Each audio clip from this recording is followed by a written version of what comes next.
everybody. So I'm so glad to welcome John Gaylor here from the National Dropout Prevention Center. He and his team have been working to develop a trauma-skilled schools model. Our intent and desired result at the end of all of this will be that we are a certified trauma-skilled schools school, and we will have a lead team within our school that will help us continue that work forward, and then we will always be able to reach out and give like refreshers, that sort of thing in the future. So I'm going to turn it over to John. Thank you so much, John. We're glad that you're here.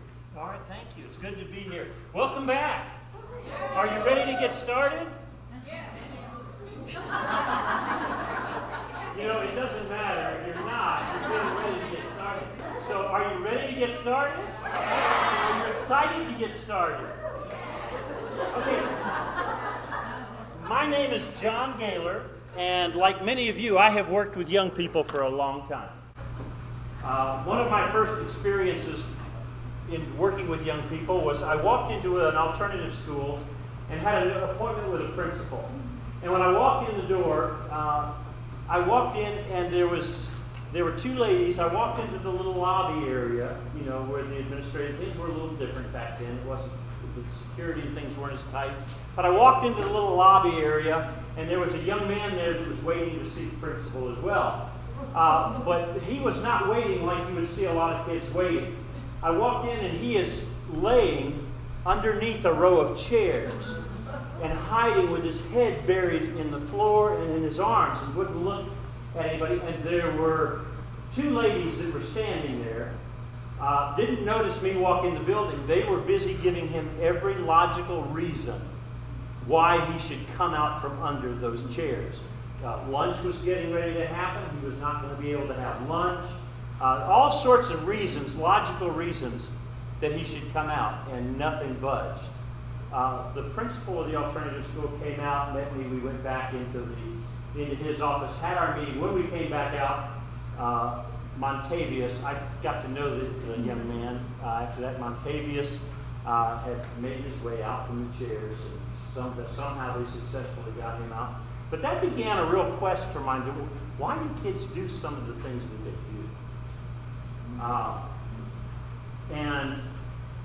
I think the end result of all of that really culminated just about 4 or 5 years ago, began to look at this issue of stress and trauma. And it's a motivator for what students do, what young people do, what some of our children do, what some of us do. And so we developed, and I'm going to give you some of the background of how we developed this or why we developed this program. But my name is John Gaylor. I've been with the National Dropout Prevention Center for about 12 years. My primary role up until about 3 years ago was I was in charge of all conferences and professional development that went out from our office. Just to tell you a little bit about the National Dropout Prevention Center, we've been around for 35 years. We were founded in 1986 and placed in the College of Education at Clemson University. So we worked up until about 2.5 years ago. We were a part of the College of Education at Clemson.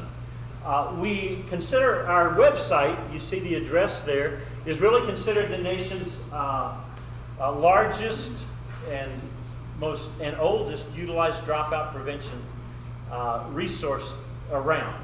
On that website, there's all sorts of free content. If you're ever looking for anything, you can find all sorts of stuff for free. We are a nonprofit organization. People think we have a lot of staff members. This slide is already outdated. We have about 10 staff members. With the pandemic and everything, we've seen some people leave, and we have not replaced them. We've just continued. But we've only got about 10 staff members. We have about 30 different consultants that work with us all over the country. We call them our faculty members.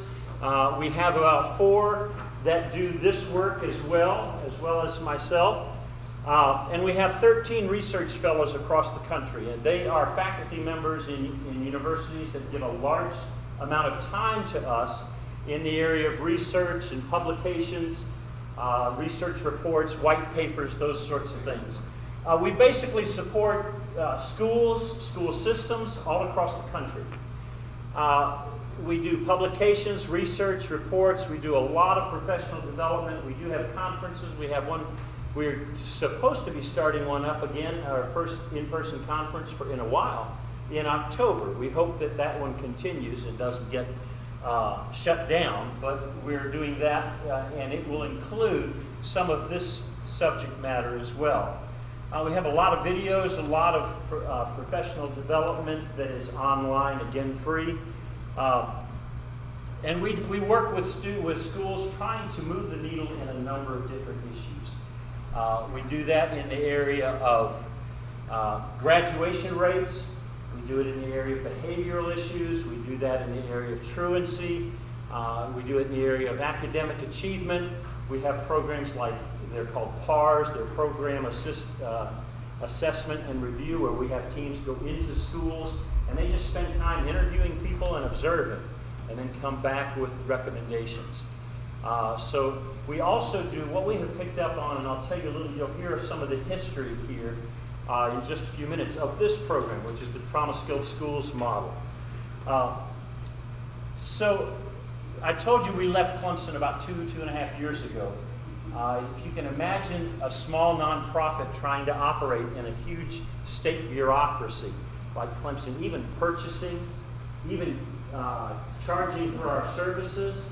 We're a nonprofit. We tailor every program to a specific school or school district, and so pricing varies differently. And the university with this system is, if you're going to charge, if you offer a service, you charge the same amount across the board. Well, we would never be able to serve. That locks the smaller schools and school systems out.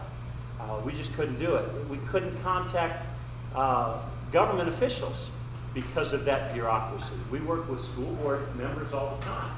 I have gone and testified before state legislatures in 2 or 3 different states, sometimes on one day's notice to go. Well, we would have to run all of those things through the approval of the Clemson governmental officials. So the huge bureaucracy got to the point where it wasn't serving us. And so we had a very good parting with Clemson University. We went on our own, and then we merged with an organization called Successful Practices Network. Some of you may have heard of Bill Daggett. Bill Daggett is the one that runs that. They do a lot of work with the American Association of School Administrators, do a lot of work with state education agencies, particularly in career and technical education across the country. So it was a very good fit for us. So we kind of joined the team to join those teams together, and have been working, and it works very well for us. You may be asking, we focus on dropout prevention, so why in the world would we be paying so much attention to this issue of stress and trauma? And just to let you know, a lot of students are trauma impacted, and I'll put a number of statistics up there that you can read as they go up there. You know, the number of students that witness or experience acts of violence. You've got 2.5 million children in America that are homeless each year. You've got 50% of homeless children that are without food for 1 or more days per month. Other studies will tell us, and these are back 4 or 5 years ago, when these studies and this information, we started looking at this. 68, or better than 2/3 of Americans have experienced some type of trauma during childhood. If you're from an urban an ethnic minority, you experience particularly higher incidence in that way, and what we would call complex interpersonal trauma, which is done over and over and over.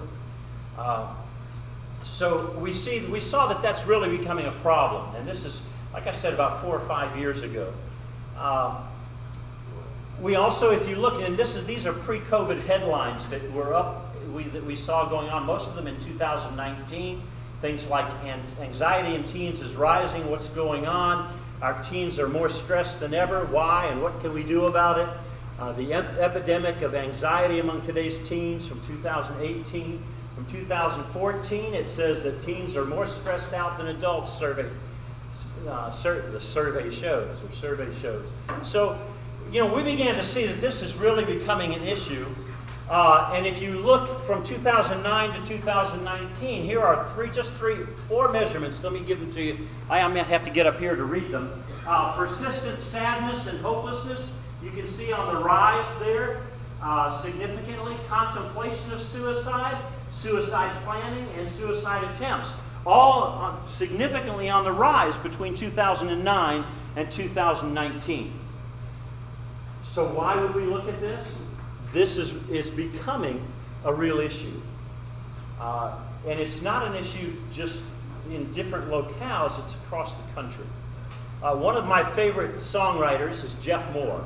And he wrote in one of his songs, he said, "There are faraway places that I would like to think keep all the world's suffering at a safe arm's length.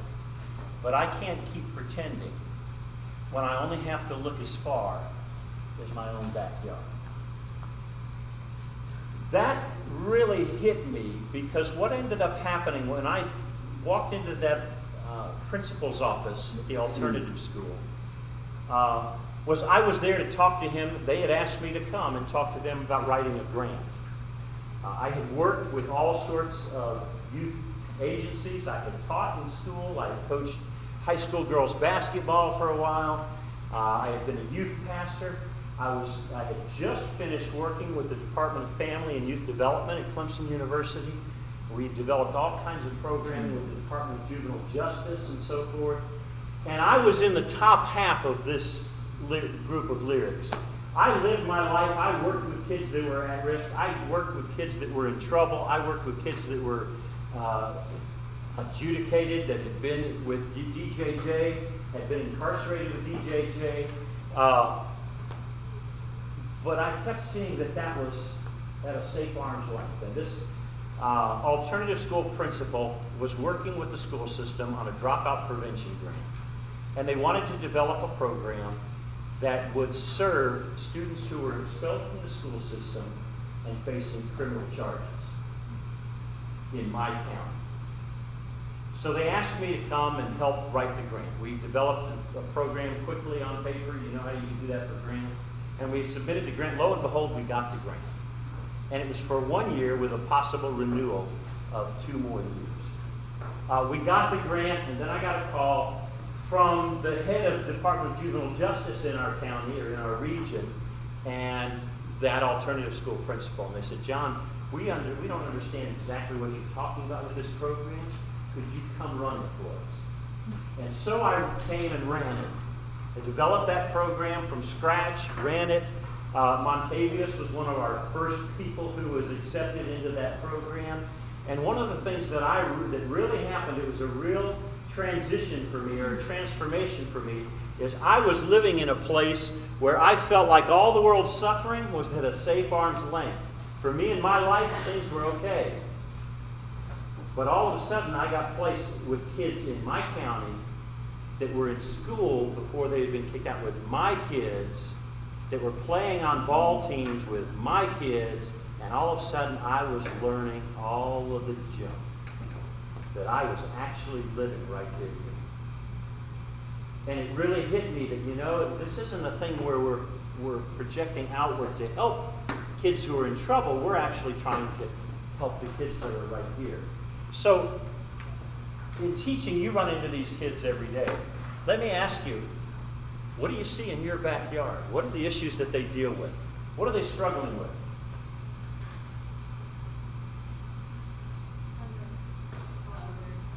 I'm sorry? Hunger, poverty. Okay, I need to give you a disclaimer, okay? My wife says I need to do this, so I'll do this. Back in February, I had COVID. I got COVID. And it has left me with an autoimmune disorder. And one of the things that happens to me, and it happens almost every time I speak or train, and I don't know if it's the extra energy, but I get double vision. And so I don't hear well. I read lips a lot. Didn't realize how much that was true till I get double vision. But if I walk up and you see me squinting, or if you see me kind of closing one eye or something, I'm just trying to see. I'm not checking anything out? Or I'm not reacting really weird. Why would you? It's not. Why would you say that? I'm trying to see. Okay, and it's more bothersome to me, but I'm learning to deal with it. So, tell me, we've got hunger, we've got poverty. What are the poverty issues? We say poverty, but what does that mean? Broken home, Okay, they're also dealing with broken homes, homelessness. Sometimes no home. Some of our kids don't have transportation. They're picked up in taxis or they don't have a car. So we run into absence issues because Yeah. of that. Okay, transportation issues. All that is uncertainty and just instability that they're dealing with. What else? Parents in jail. What's that? Parents in jail. Parents in jail. Or out of the country, parents. Parents out of the country deported. Okay, wow. Lack of utilities. Lack of utilities. Okay. Home alone. Yeah. Unstructured time, no supervision.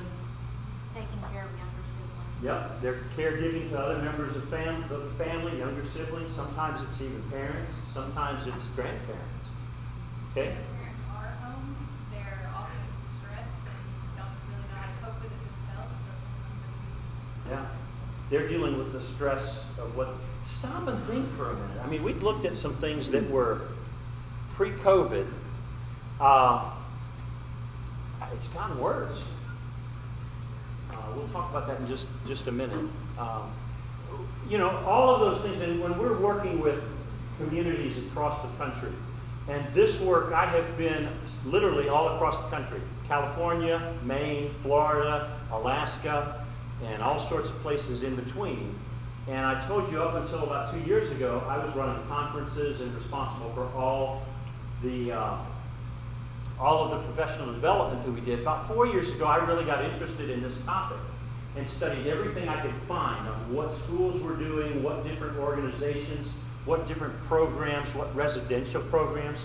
One of the things that my wife and I do for the last 26 years, we run a ministry that houses we have 2 homes, 15 in each home. We house 15 what they call third culture kids. They're raised in another culture. Their parents are one culture, typically American. They go work in another country, so there's another culture that's involved. And then what happens to them is they develop a hybrid culture, which is a third culture kid. So they call them TCKs, or third culture kids. And we've had, for the last 26 years, we've had about 15 of these kind of kids living with us in our house, and they live with us for about 3 years at a time. And so we see this as a trend. This issue of stress and trauma is huge.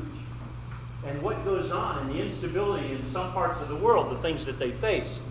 All of that has brought us to the place where, we've been working with schools on, I told you, behavioral issues, truancy issues, student engagement issues, academic achievement issues, and it's all kind of led us to the point where, okay, we've moved this needle. In the United States, we've moved this needle. I think the graduation rate is typically nationwide is about 83-84%.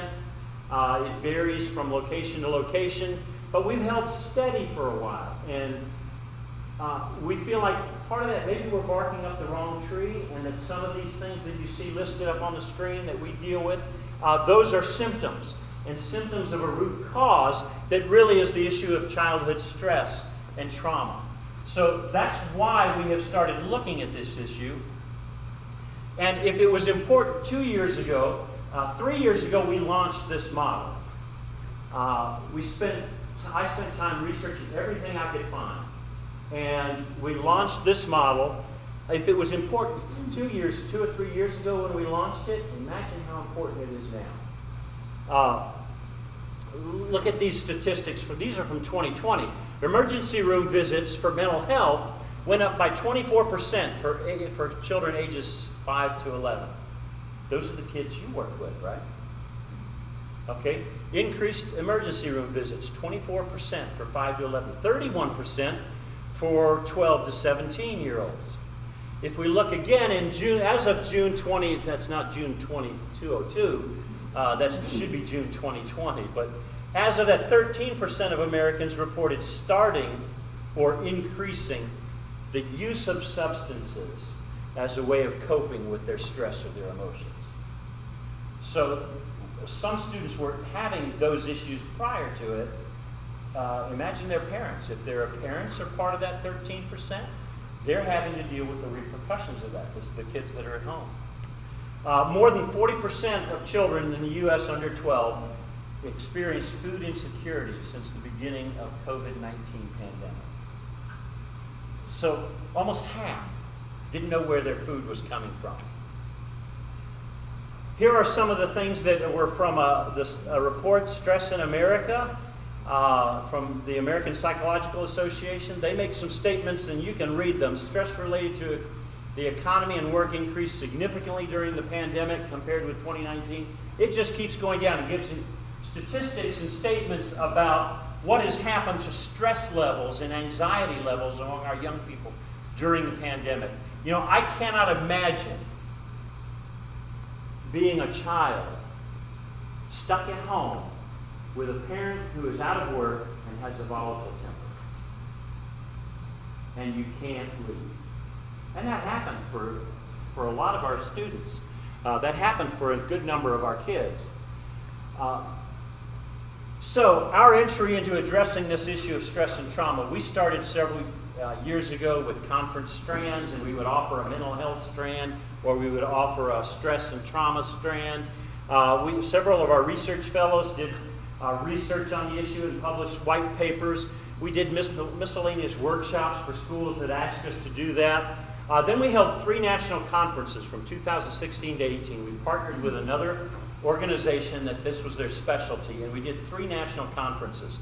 And from all of those responses, and we used to be a membership organization, and we had thousands of members across the country. What we were hearing from our membership and from those that participated in all of these was we kept hearing, stop. Stop. We've heard enough about this. The state superintendent of North Dakota put it very well. Kirsten Basler said, you know, we've got to stop worshiping this problem and start doing something about it. That we hear a lot about the problem, but we don't know what to do. And what we were getting is teachers were telling us and administrators were telling us, we want something more. And they said, we want something that gives us a whole school approach to this issue. The reason for that is what we were seeing was there is a continuum of what schools are doing in the area of stress and trauma. You have things like being trauma informed. That creates an awareness, and we typically would train the teachers, and we give them knowledge about things like ACEs. Okay? We would give them familiar, if I say ACEs, who's familiar with that term and knows what I'm talking about? Okay. Those are adverse childhood experiences, and we'll talk about that in just a little bit. But they would typically give some training about those adverse childhood experiences. They would talk about the impact on behavior and learning. There's also, goes a step further, is trauma sensitive, where we really have empathy for those students, and we really try to identify those students and make accommodation for those students. So we wanted to develop something that went even further in our minds. We wanted to develop something that was trauma skilled, and that goes down and starts with the whole school. It's a whole school approach. And the reason for that, what we were seeing in all of the workshops and the conferences that we were doing, we were looking and was saying, okay, so what is it that's done out there? What's the typical response? And we found, first of all, in the 1990s, there was a landmark study between Kaiser Permanente and the CDC, and they looked at 17,000 participants. And what they were looking at, it was really about insurability and about health. And so what they found, out of the 17,000 participants, they developed something that they called an ACE, a list of ACEs, adverse childhood experiences. And it was a list of about 10 different things that really could happen in the life of a child. And they named those things. It was things like the incarceration of parents, divorce. It could be they experienced or witnessed violence, different things. If there was abuse, if there was neglect. And we began to train ourselves in education to ask the question, not why is the student doing this, but we were training ourselves to say, something happened. And there's something behind the action of that student. Okay, we train ourselves. That's the typical response. And then we try to identify them. So an adverse childhood experience is one of those 10 different things. And if I say an ACE score, and a lot of schools not go into an ACE, say, how many of you know what an ACE score is? Now, if I ask it that way, how many of you know? Okay, an ACE score, not many. If I say an ACE score, if I have an ACE score of 4, it would be 4 of those 10 things had happened to me. Okay? And so we began to identify our students and create ways to identify our students. So the typical response was we got to the point where we asked, we said something happened, and we tried to identify the students that those things happened to. Then what we would do is train the teachers. We would get real good at training the teachers to say, okay, what is it that happened? And if you heard about it, we hired a specialist that you could then refer to. So we got real busy hiring counselors, social workers. Do you have counselors or social workers here? Who are they? Right here? Okay, just one? We have social workers. What's that? We have a social worker. Okay, social worker as well? Social worker. Okay. So we hired specialists, and the teachers got good at identifying those students, or we as the system got good at identifying those students, and we put them with the specialists. Now, then we created different interventions. It might be a sensory room, it might be a special program or activity that they would get involved in. They might have time where they met with the counselor, and we placed those identified students in those interventions that we had developed. The results of that, and this is what we heard from all the feedback from our workshops, from conference strands, from our national workshops, this is what we were learning. That with this approach, what you have is you have inconsistent implementation. In other words, there are 8 teachers, right? 8 people at this table. Imagine they're all teachers. And we train the teachers on how to identify and how to do some accommodation for students who are experiencing these effects of stress and trauma.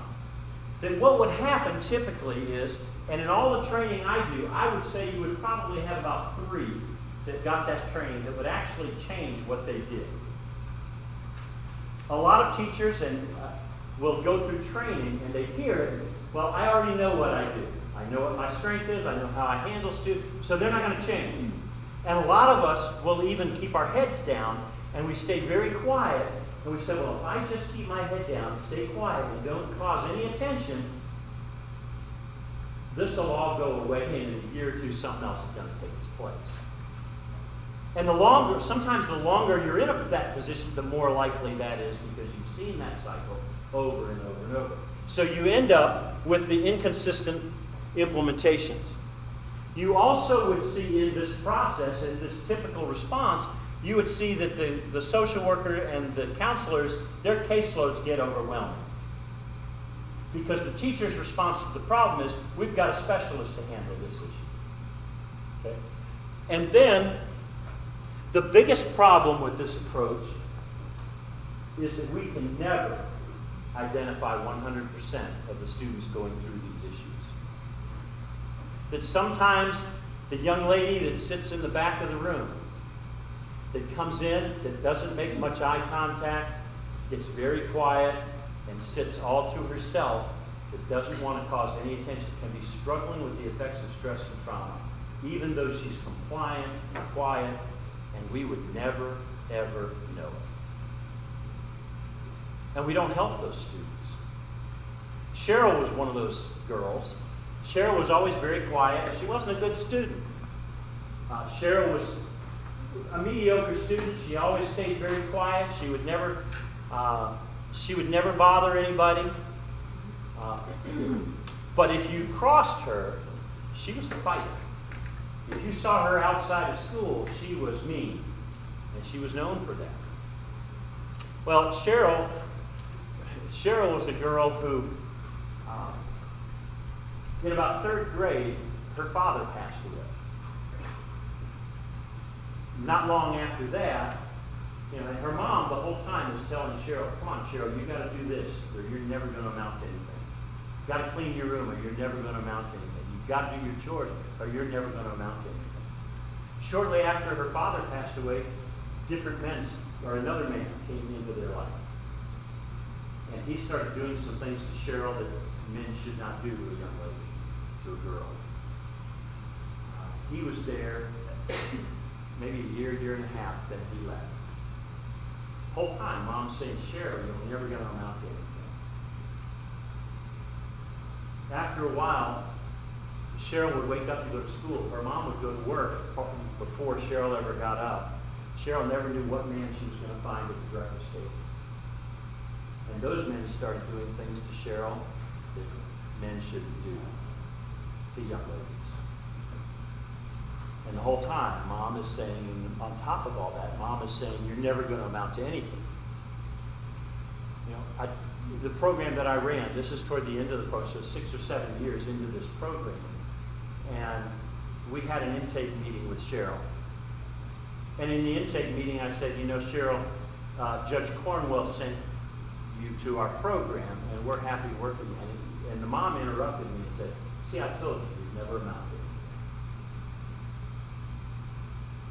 Well, the reason Cheryl was with us was because she decided she sat in the back of the room, she was always quiet, never did anything. She said, I finally asked one question, one math question.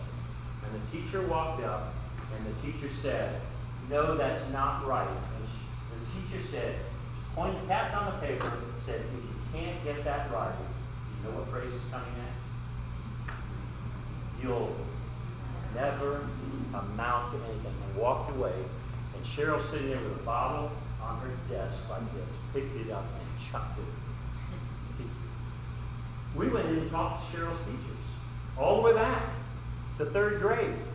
I live in a small town. I live in Koa, Georgia. Stevens County, small, rural. We talked to the teachers. Teachers had no clue what Cheryl was going through. The amount of stress and trauma that she was dealing with, because she was always quiet until one day it didn't pop. That's assault, so she ended up in our program. We don't know. We can never identify all of those kids. We can think we can, but we'll miss them. We wanted to develop the trauma-skilled approach, and I remind you of the traditional results that we find up there. And here's what we do. We take a whole school approach to training and to implementation. This is for everybody. Okay? We want everybody here. We're recording this because there are staff members that are not here that we want to get this training to. We want everybody to understand it. It's a whole school issue. Remember, that's what we were asked for. It's a Tier 1 intervention. It avoids identification. It avoids that identifying what students are dealing with what.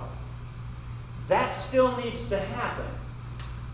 Typically, we have dealt with the whole issue of stress and trauma on a Tier 2 and 3, 4 level. This approach is Tier 1. You still have to have the Tier 2, 3, and 4 if you want to get to the point where you're actually providing the services that they need.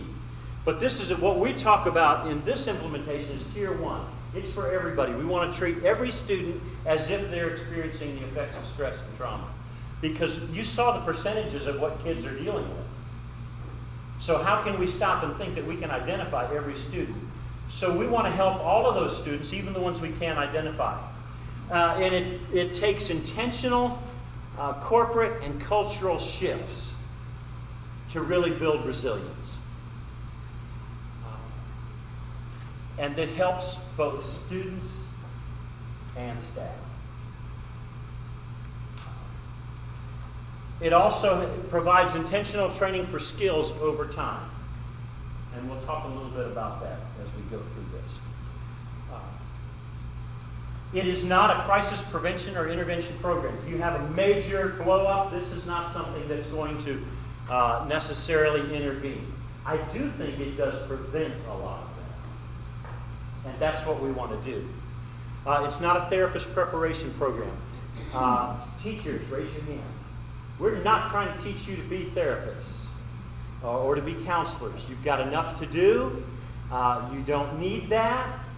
Some of us, we go into this work because we care so deeply, and so we even try to adopt that role sometimes. We're not trying to prepare you for that. We need therapists, we need counselors, and they have an important role to do, and we don't want to push that onto you. It's not a step-by-step program. You're not going to go through this training, another program. I'm back here in September, I think 2 days in September, to talk about steps 1 and 2 of the model. You don't go through step 1 training and boom, you're done. Now you've got to implement after that training. And it's not a clinical discussion of brain science or a clinical discussion of trauma or stress. We'll give you enough, but we're not going to get real deep into it. Getting real deep into it a lot of times can almost be a distraction for doing something about it. And that's what we have found in that traditional response. And again, it's not a replacement for therapeutic services. You still need to have those upper tiers of support for students that are really having those issues on an important scale. It's a framework to help schools shape culture and practice. Shape what you're doing, give you some tools and activities, things to do, and change your culture a little bit to address the effects of stress and trauma. It's systemic adjustment, and that's hard work. So it's not sitting there and, to put it in the Southern religious talk, it's not sitting and soaking. It's actually hearing and then putting some things into practice and doing some hard work. It is hard work.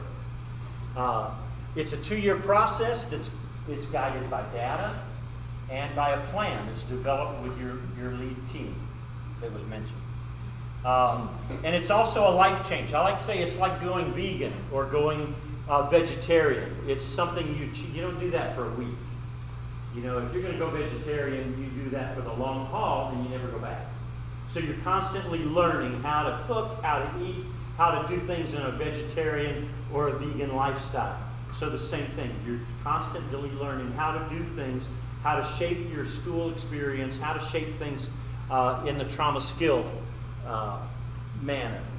So what we see when we do this work, because I told you we're all over doing this work. And here's what we really see. First of all, self-care and social emotional skills right now are immediate needs.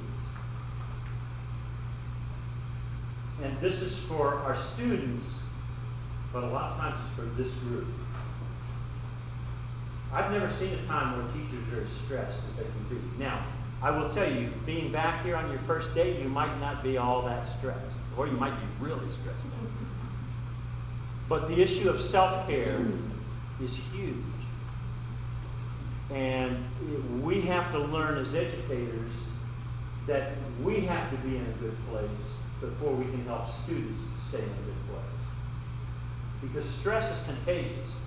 And, kids can spot a phony, and they can spot somebody that's stressed out. Somebody that's stressed out cannot calm them down, cannot put them in a good spot, cannot nurture those good emotions that they have to have. So here's a question. Well, here's a reflection for us. And that would be on a scale, I want you to talk to each other. Just find a partner, find 2 or 3, 4, 5 of you together. I'm going to give you about 5 minutes to just talk and say, okay, on a scale of 1 to 10, how would you rate your self-care routine? I'm not going to ask you to share those numbers, but I want you to share them with each other.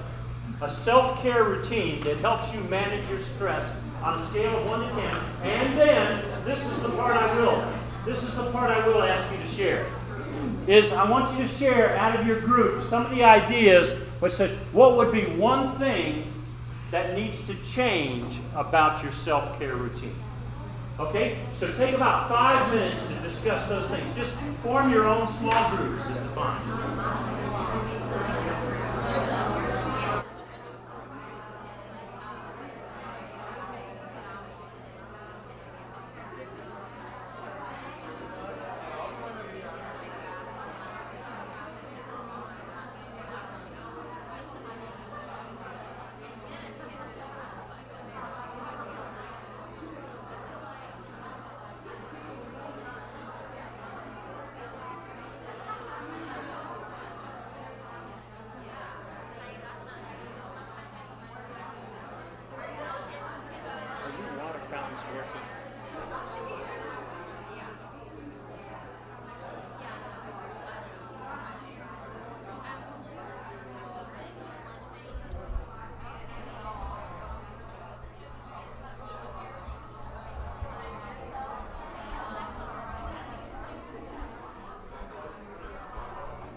dates that I mentioned.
All right, let me hear some of the things. What would be one thing that needs to change about your self-care routine? And just, you can share something that you heard in your group. You don't need to identify the person that said it. Or you can just share one of your own. What are some things that you would really should change? We talked about sleep. Okay. We talked about sleep. Sleep, okay. Getting more sleep or more regular sleep or all of that. Staying well rested. Okay, somebody back here. Taking care of other people before we take care of ourselves. We're more into helping our family, our kids. So other that needs teachers. to change. Yeah. You need to take care of you Forget need to about put all these people. your own. Say that again. I said forget about all these people. That's right. Yeah. Put your own oxygen mask on before. Yeah. We do that all the time now. So yeah, good. So do you have any, did you develop any lines that you can say when you need to do that? Not now, this is your time. I saw it too. They go over real well. They say teachers need to break. Oh, yes. I'll say, Just wear a t-shirt. I'll say the other day, I told my 5-year-old, I said, I'm in timeout. Okay. All right. So be intentional and regular about that. Okay, what are some other things? Consistency. Okay, consistency and routine. What are some of those things that might need to be more consistent? Going to bed, really similar times each night. Yep. My kids need it, and I know I need it. So. Yep. Okay. Yep. That's a good one. What else? Exercise and planning healthy meals. Exercise and eating times and the meals that we eat. Yeah. And I think I heard someone in my group say something about getting outside, doing things outside. Yes. Yes. Good. Anything else?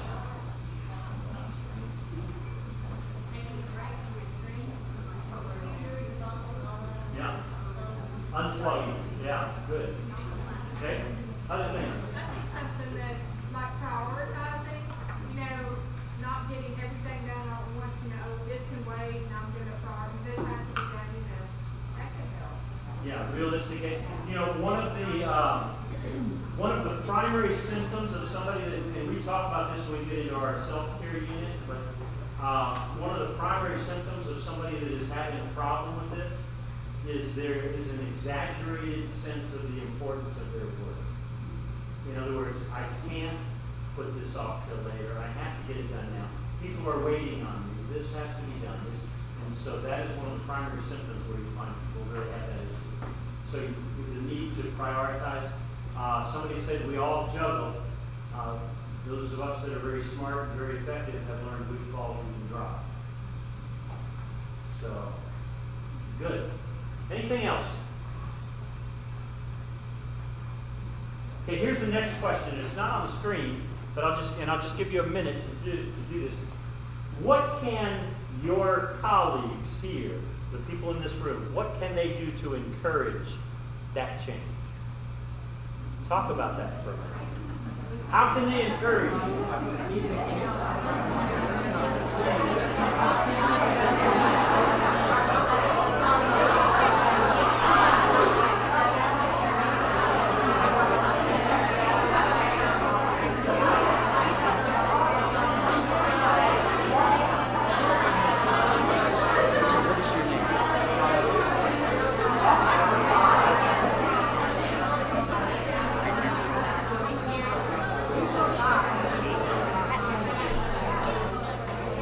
Okay, what is it? How can we encourage each other? Somebody give me an idea. Okay, checking in on each other. I was gonna say, going off of the exercise and eating well, a group of teachers last year were going to a workout. They were going to work out together and keeping each other accountable that way. Okay, good. I think it's really utilizing that collaborative planning time, not, just being open to other ideas and realizing that you don't have to do everything. Ask for help. Ask for help. Okay. Be willing to share, All right. lessons and ideas, so that you don't feel like you have to create it. Okay, good. Teaching aspect. Good. And sometimes it's good not just to talk about teaching stuff, like just sometimes we have to vent, but like just letting it out, your personal, we're girls, just let it out. Yeah, that's a good point. And let me give you just some background on Sorry guys. You know what, here's my phone. So, when a good practice to do is with that is if you do need to vent, and it's the whole issue, what we see, and the fact that you see all of that stuff that's in your backyard, that all these kids are dealing with. We have what's called mirror neurons in our brain. And they are what cause us, if I were to pass you in a store and smile with it, you might think I'm real strange, but you'll smile back at me. If I were to stub my toe, trying to see somebody, and stub my toe, when it hit and hurt, half of them would jump and cringe right along with me. If I told you some of the stories of some of the things that I see and have seen and deal with, or have gone through, and start crying, some of you will cry right along with me. All of those are mirror neurons. Okay, when we see the different things that our students are going through, we absorb all of that through our mirror neurons. And all of that builds up. And if we don't have the proper self-care and ability to manage that, we pay the price for that. And one of the things that is important is, as we see that, talking about it is important. Talking with one another about it is important.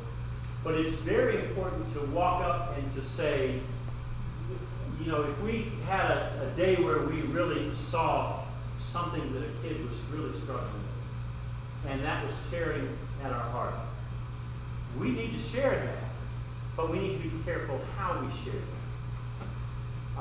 We need to get to the point where we are asking people, listen, I got something that I came across today and it's really bothering me. Do you have time for me? Is this an okay time for me to share this? Because a lot of times what happens, I can go home after dealing with this, and I hear all kinds of stories. People come up and they tell you some of the worst things they've seen. And I'll go home, and sometimes I just say, to my wife, I'll just say, you know what I heard today? And it's just out there. Well, now she's got the same, because she has a heart attack. She has the same exact thing. Now she has that to deal with. So there are sometimes we need to ask people, are you in an okay place to where I can share this with you? And then the other thing is to always try to end that process, not in just getting it out, but coming up with some positive reaction or something that you can do. I read a book by a surgeon. He was an emergency room surgeon, an emergency room doctor and surgeon. And he was fired from his position. Excellent surgeon, everything. But he was fired because he didn't know how to deal with people. And the way he would deal with them was he was sharp, he was cutting, he was sarcastic, And so he was let go. And he actually went through all sorts of things. He went through therapy, a lot of self-reflection, and realized the whole issue was this whole issue of stress. That's all he dealt with all his life, was other people's stress. And that's how it came out to them.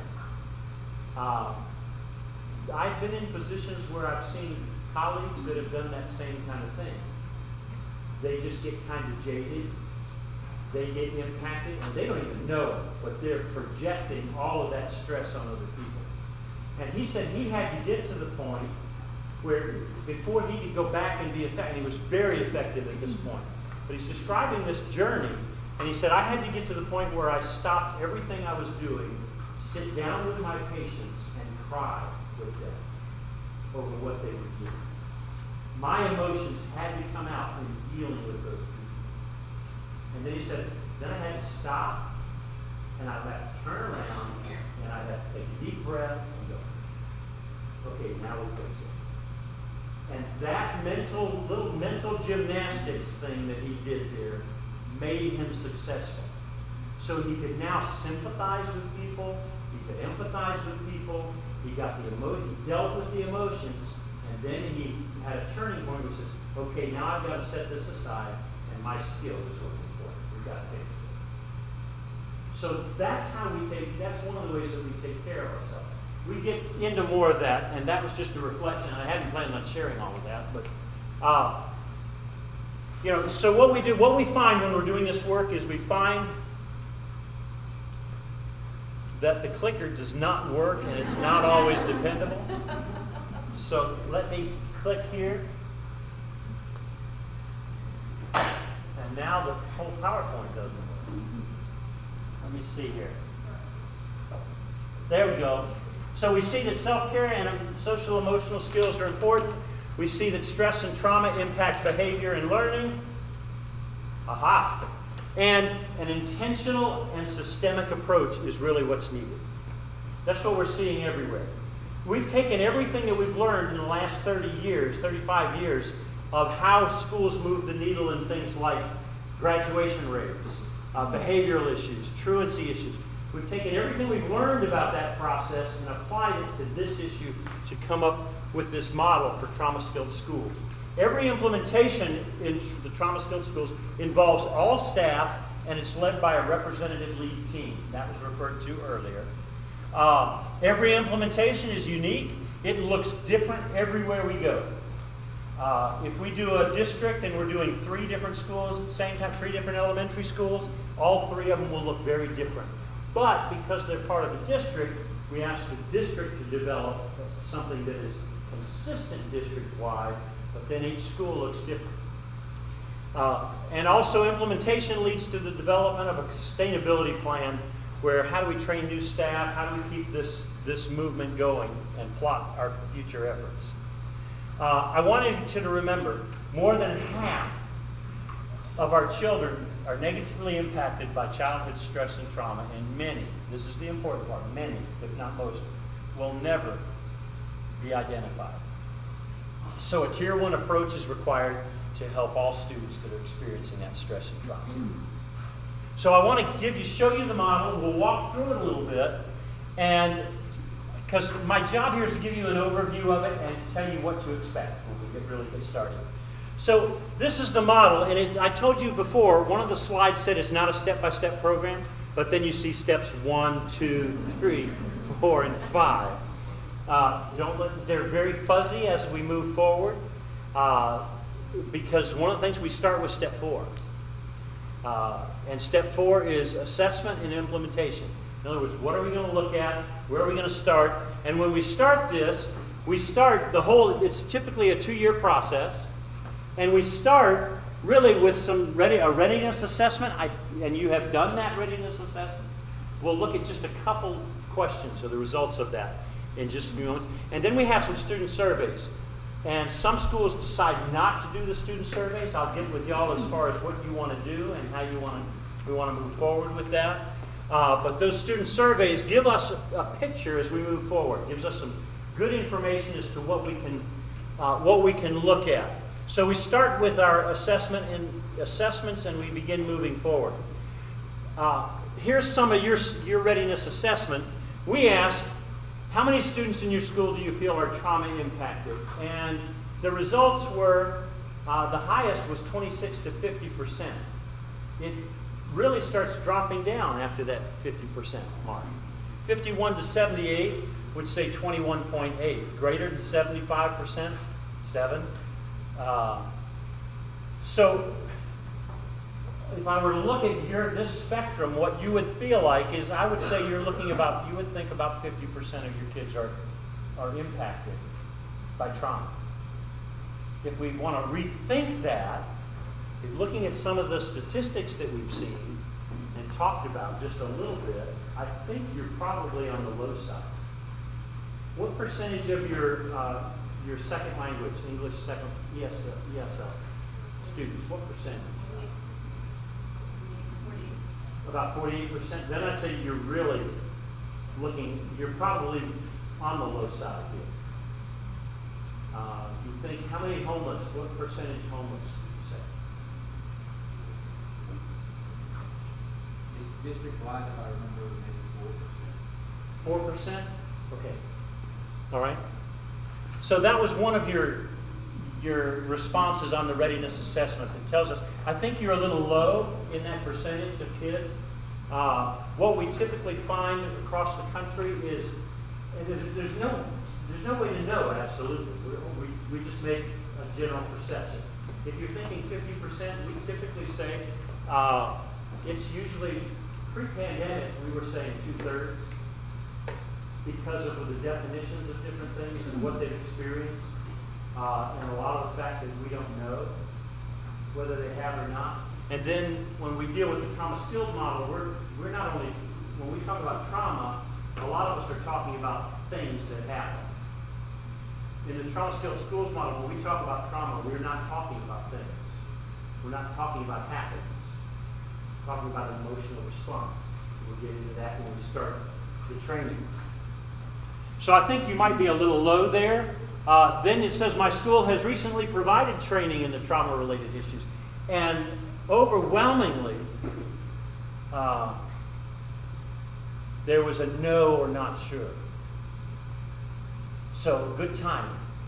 I think it's a good start. It means that you may not have a lot of people with a lot of knowledge, so we all move forward together. That's a good place to be at. I also said at that time we do student surveys, and this is the information that we get from student surveys. Primarily, when we start talking in step 2, we start talking about culture, and I'll share that in a minute. But we have 5 resilience factors that we're really looking for and trying to build with our culture. And you see them here, and this is the data. This is both a pre-test and a post-test. So this is not your data. You haven't done these yet. We'll talk about whether you want to do them. But it gives you a picture. The pre-test is a lighter circle. Here you see in connection, there's a 59% score. Belonging, a 60% score. Achievement, there was a 59% score. So it gives you a score basically about those 5 resilience factors. And that gives us insight into what we want to do regarding our plan. It also gives us something to measure at the end of this process to see if we've increased that. So that's the data we get as we get started. You've already done the readiness assessment. The student surveys are next if you choose to do those. We can also break that data down by, this is a high school data, and this high school in particular is interesting to me because they spend a lot of time, a lot of money, and a lot of effort building a nice 9th grade success academy. Okay?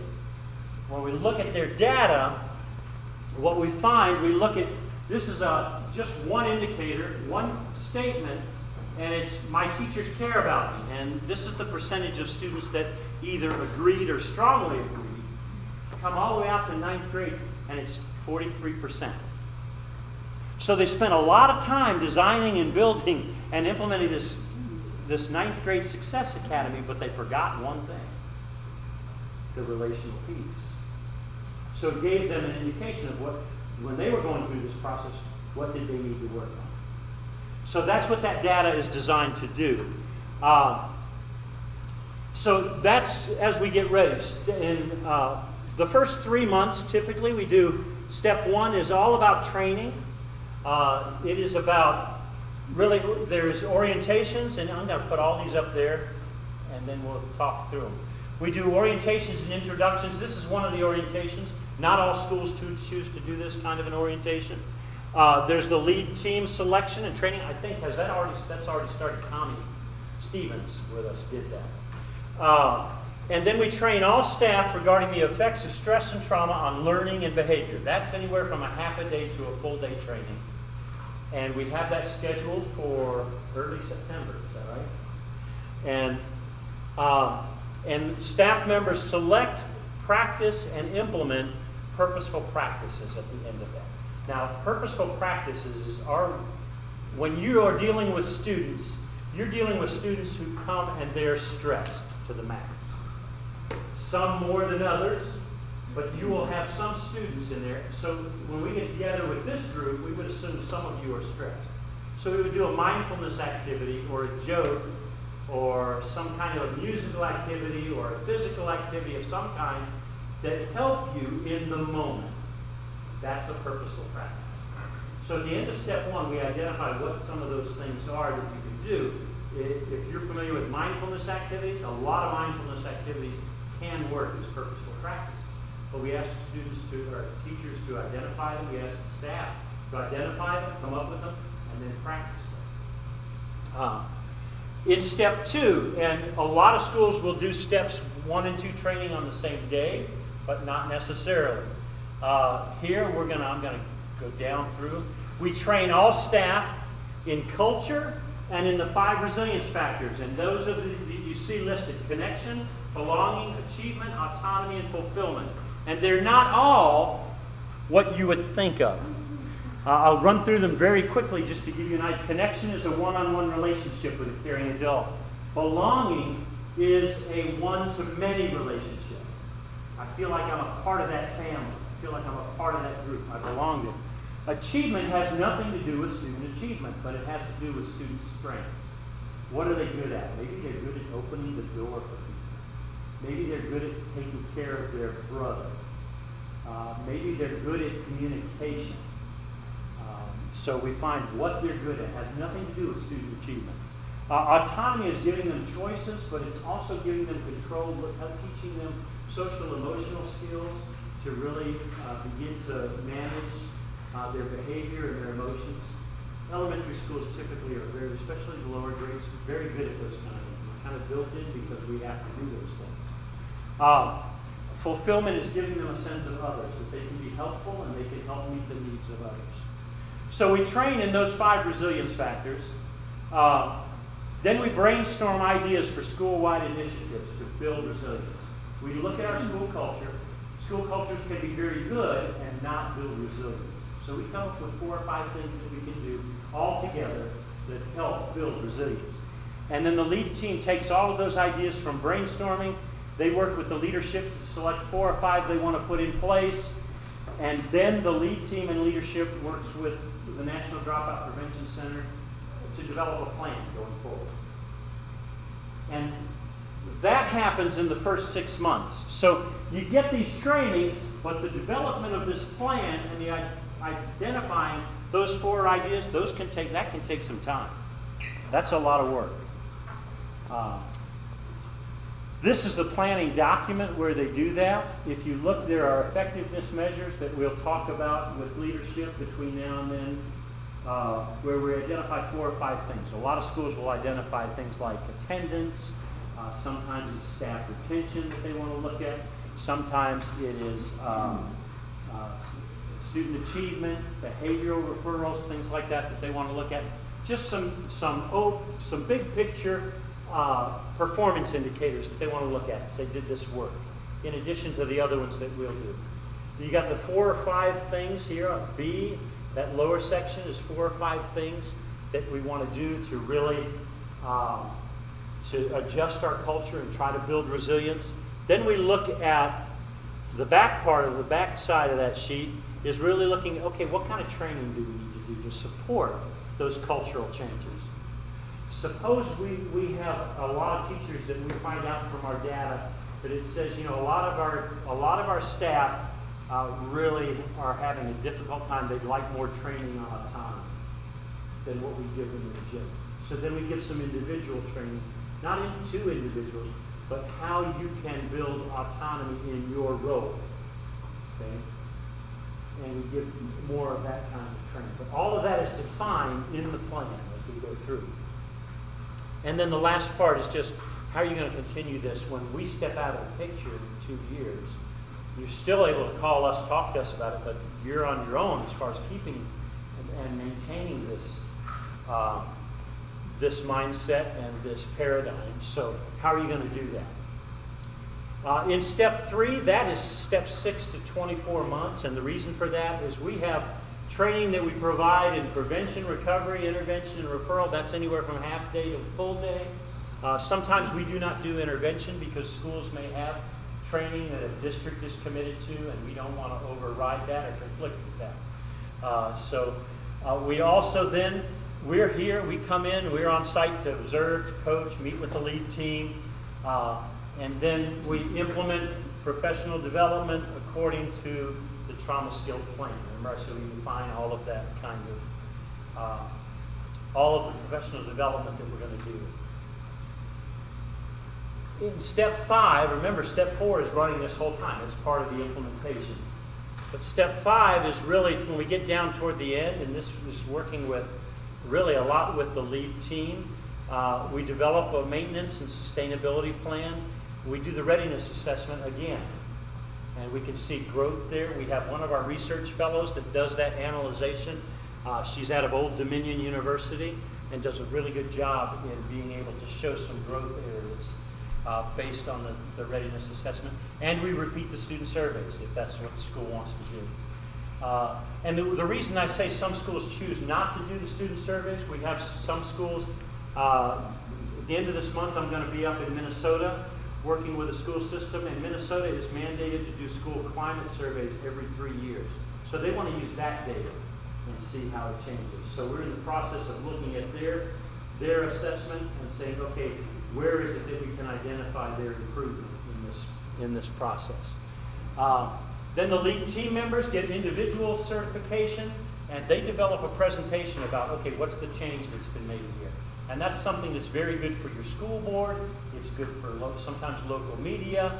And then they also, the school gets certified and as a trauma-skilled school, and the lead team members get certified as trauma-skilled schools specialists.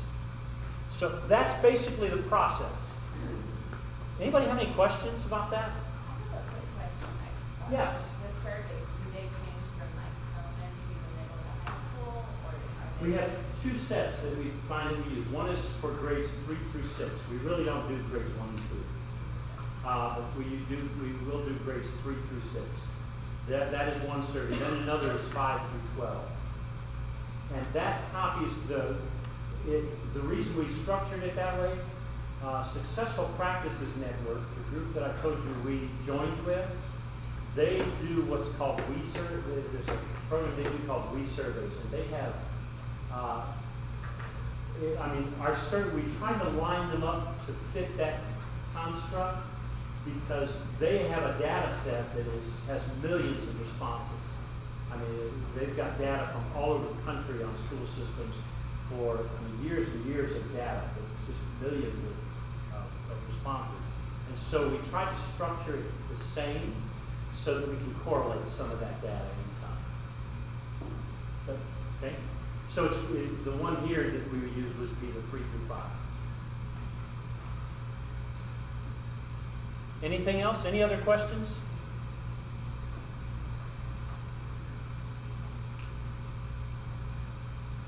Okay. Just some key points as we go. You know, Trauma Skilled Schools model is about intentional actions, and I want to give you 3 principles here that really kind of drive this model. And that is, the first one is activity follows identity. We'll talk a lot about the identity that students have who are experiencing stress and trauma, but we act out of who we think we are. You know, the Olympics are going on right now, and I often watch, and you watch some of these sprinters, and you've got the guy from Jamaica. Actually, they had a guy from Italy that won the 100-yard dash the other night. That's never happened. But then you'll have some of the European countries and different things, and you'll get countries and you say, you know, they really don't have a chance. I mean, they're not even in the same ballpark as some of these people. They say, why do they do it? You know? What kind of a mindset would you have as an athlete coming, knowing that you don't stand a chance of medaling? You're just there to represent your country. The identity that you must, and the reason sometimes they really don't blow it out and really exceed their expectations is because a lot of times your activity follows your identity. You know, Usain Bolt did not run the 100-meter dash. That's why the guy from Italy won. Usain Bolt is retired. But, you know, the guy that shows up would show up and say, well, I'm not near as fast. My identity is I'm kind of a slow runner. I'm just here to represent my country. You'll never see somebody with that attitude win. And, I mean, they don't push themselves. I'm sure they push themselves and do well to improve, but a lot of times their activity and where they finish flows in their identity. You know, we tend to act out of how we think we are. If we think we're good at something, we'll do it. And we do it confidently. If we think we're not good at something, we'll stay away from it. When you talk about identity and students who are experiencing the effects of stress and trauma, a lot of them feel a sense of guilt and they feel shame. They feel like they're defective. They feel like they can't do anything. They have nothing to offer. They are powerless. It doesn't matter whether they decide to do things or not. And we talk a lot about that kind of stuff. It's one of the main principles that we do is our activity will follow our identity. And you find that students who are experiencing the effects of stress and trauma, their identity is that they're defective, they don't have anything to offer, doesn't matter what they decide, they're a victim of fate, and they're under attack. So they act that way. Their behavior comes that way.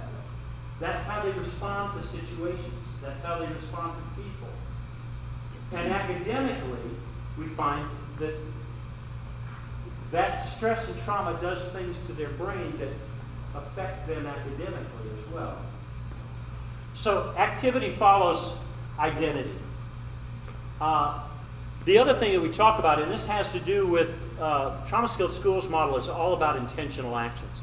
I used to coach high school girls basketball, and I'm very familiar with what an intentional foul is. What is an intentional foul? What's that? It's a foul. I fouled that person on purpose. I meant to do it. Okay? I did it on purpose. But there is the following through of my intent. Not about intent. Intentional, not intent. The Trauma Skilled Schools model, we look, if I'm going to do something intentional, I'm going to do it on purpose, and I'm going to do it to achieve a certain end. A lot of times with an intentional foul, I'm going to make that foul to prevent that basket or that shot.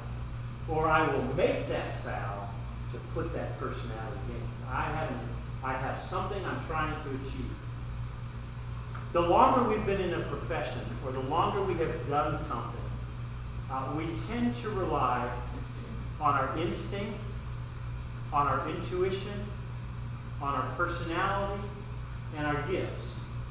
And the further we get from I'm doing something on purpose because I want a specific result, that's very different than I'm experienced, I'm going to rely upon my intuition and my personality and so forth. The perfect example of that is a teacher that for years might be known as a funny teacher. Combine that with compassion fatigue, and what they don't realize is they rely on intuition, they rely on their personality, they rely on really who they think they are, and they can get cutting and sarcastic and be totally violating what their real intent is. When we talk about intent, we say, well, that's what I want to do. And I think I meant to do that. It assumes, when we talk about intent, it assumes that there's no follow through. Intentional is, I'm going to think about it, this is what I want to accomplish, so I'm going to go through a deliberation process to decide what it is I'm going to do to get that result.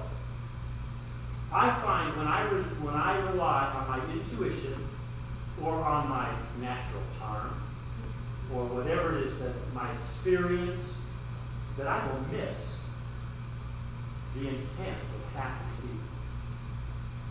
Because I'm counting on them seeing things and interpreting things the same way that I do. If I am intentional, I will choose different things and different stories, different illustrations, different words, different phrasing, different tempo to make sure I achieve what I want to achieve.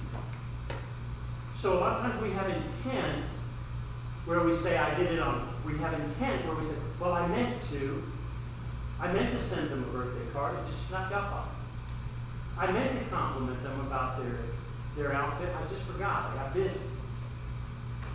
I meant to talk to them about what they did well, but I'm busy and I just never got around to it. It slipped my brain. That's intent. Being intentional is I'm going to make sure that I do, and I do follow through. So the trauma-skilled schools model is about being intentional. And the final one is that preparation is the key to effectiveness. And when we talk about preparation being the key to effectiveness, we're really talking about that whole process of being intent and being prepared. I showed up today with, when I go places to speak, I have 3 clickers. 3 of them.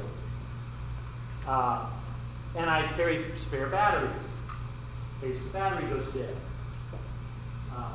I just believe in being prepared. I can connect to just about every system. I carry about every adapter I can think of to carry. I know the different things that are out there. I know what I need to plug into. Okay, I left my primary clicker at Panama City Beach last week when I was down there working with a high school. They're mailing it to me.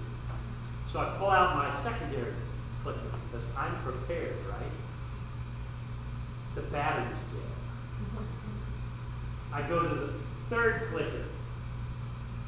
The battery is dead in it. No problem, I carry spare batteries. I put the spare battery in. Guess what? Spare battery is dead. So I had to get, but that preparation is what we have to think about when going through the process and thinking, what is it going to take? What are we going to have to do to achieve this result? And getting ready for it before we need it. There's an old preacher that said, when you're up to your eyeballs in alligators, it's too late to think about draining the swamp.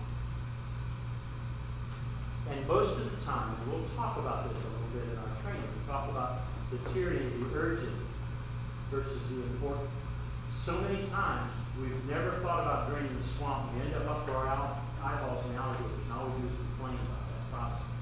So we believe in being prepared to do this. And then, finally, I'll tell you, the biggest part about that kind of preparation is practice. We talk about those purposeful practices, it's practice. We talk about developing skills.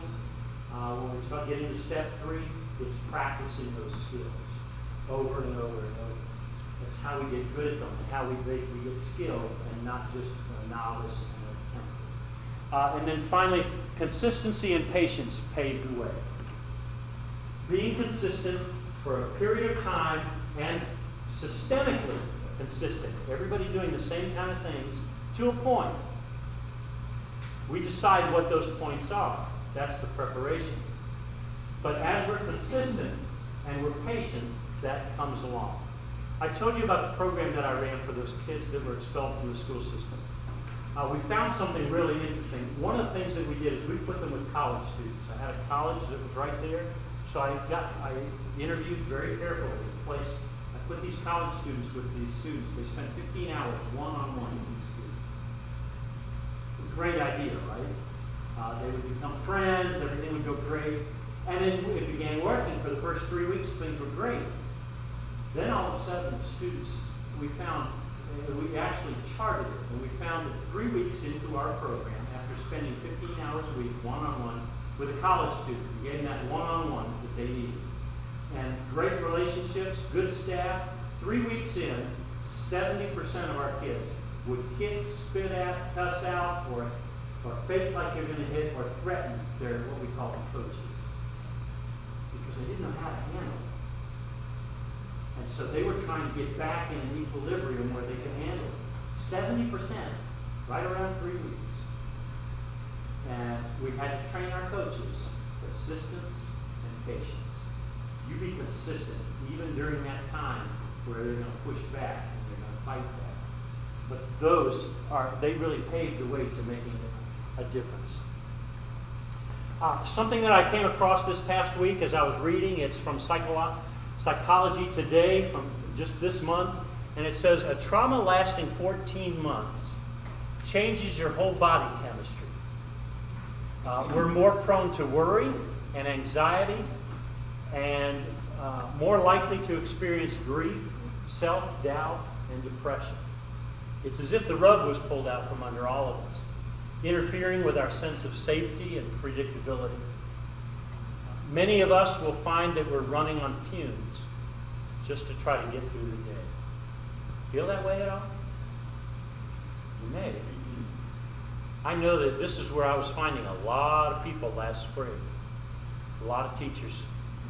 A lot of students are going the same way.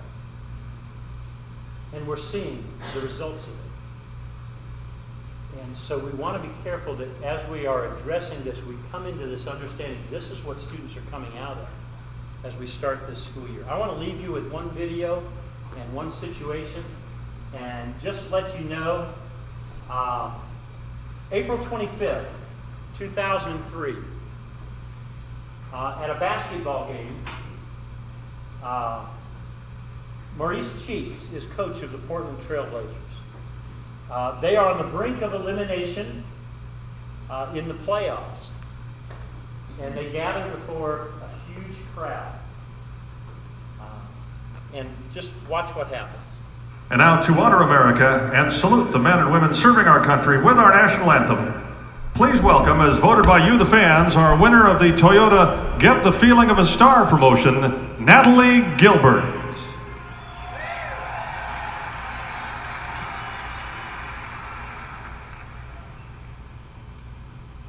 Oh, say, can you see by the dawn's early light what so proudly we hailed at the starlight stars?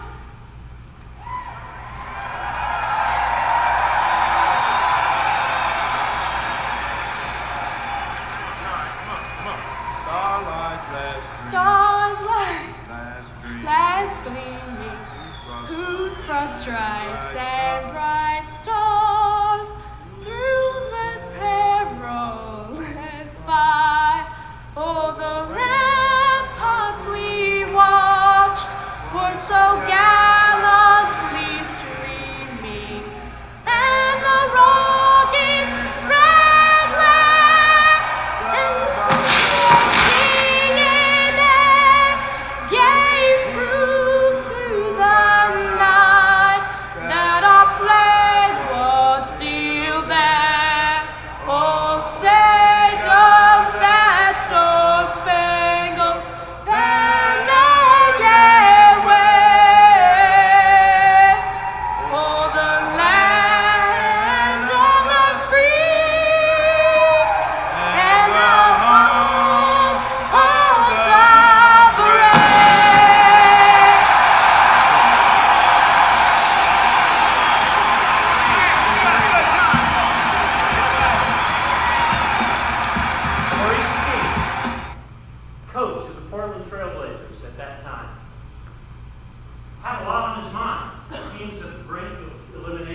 playoffs.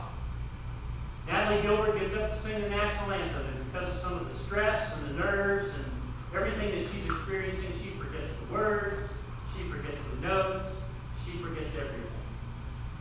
And Maurice Cheeks, who has his own stress, and if you've ever coached or done anything, you know at that point in the process as a coach, you've got all kind of things going through your mind. It's okay, what am I going to tell my team for the last words going out? What is it I want to make sure that they remember? What is the defense I want them to be in? What is the offense I want them to be in? Who do I need to encourage? Who do I need to do? You know, it's a lot like us. We've got our lessons. We've got the things that we need to accomplish. We've got a whole bunch of other kids that we need to attend to. But yet Mo Cheeks, in his job description of winning that game,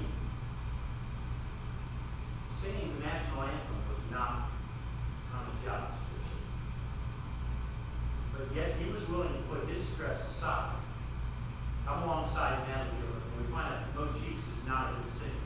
He can't keep a beat, he doesn't.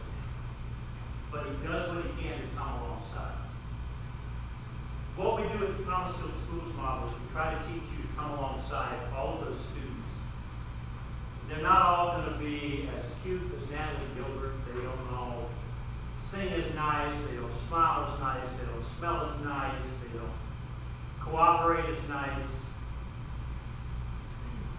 But we want to be willing to give up some of our stress, come alongside and help them. You know, to me, that's the heart of the teaching. What we do with the Thomasville Schools model is try to teach you a little bit about how to do that. And if we're really good at this, you'll learn how to do that and never know you ever affected Natalie Gilbert. Because Natalie Gilbert might be somebody who's sitting in the back of the room or in the middle of the room, and they don't know how they're going to get through the day. They're wondering when they go home that night, who's going to be there? Is their dad going to be there? And if their dad's going to be there, is he going to be as mad as he was when they left this morning? They don't know where they're going home to. They don't know if they're going to have food. Don't know who's going to be in the house. They don't know what they're going to face on the way home from school or what kids in the neighborhood they're going to have to face that have threatened them or bullied them. Or they're going home to a home that's abusive, and they arrive at school and their brain is anywhere but in school. And you'll never know.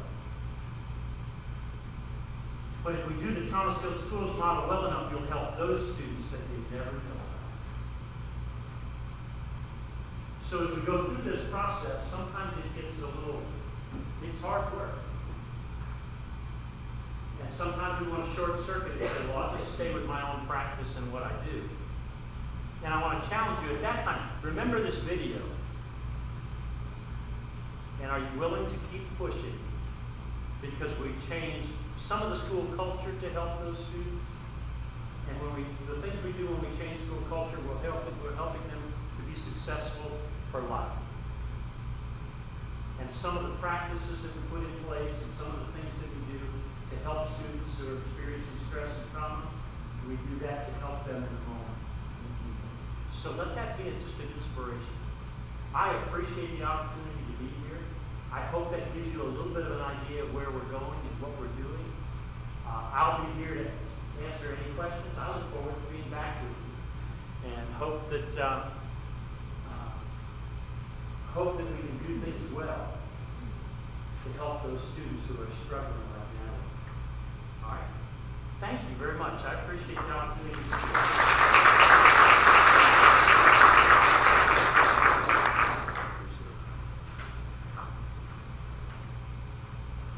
Those of you who've been here for a while know that since I've come, every year you are our teacher of the year and our sports staff of the year. You come into my room in all shapes and sizes. Sometimes they're bent corners, dirty, crinkly, and broken. Some stars are cuddly and soft, sweet. Some stars are prickly and bony. This is another polishing cloth, another compound to help smooth out those rough edges. Remember, as we teach things, that's when we learn things ourselves the best. So I'm excited about this work with the Thomasville Schools folks. Before I came back into the school district, I attended and presented at a